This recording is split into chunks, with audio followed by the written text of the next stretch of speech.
আমার নবী ভাঙা ঘরে আসতে পারে না, কে বলছে? তাহলে শুনেন, রাজ দরবারে একদিন তাদের রাজ দরবারে আলোচনা সভা হলো। এরকম অনেক মানুষ এসেছে নসিহত শোনার জন্য।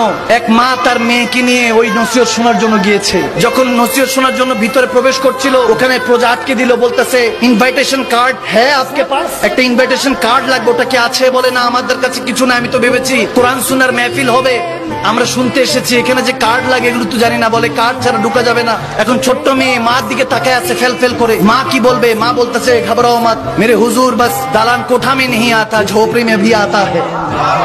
চলো যা আছে মনে সেগুলি তেলাওয়াত করব, কোরআন তেলাওয়াত করব। মা মেয়েকে নিয়ে ঘরে চলে গেল, তেলাওয়াত করছে সারা রাত।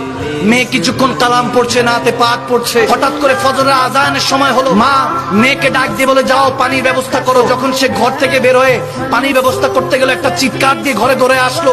এসে বলতেছে মা কে জানি আমাদের ঘরে চৌকাট চুমু খাচ্ছে। মায়ের পশম দাঁড়িয়ে গেল, বলতেছে কে এই ঘরকুটে কে চুমু খাচ্ছে? দৌড়াই গিয়ে দেখেন সৈয়দনা আব্দুল কাদের জিলানী দাঁড়িয়ে আছে। হুজুর গৌসে পাক ওই কুড়ে ঘরকে চুমু খাচ্ছে।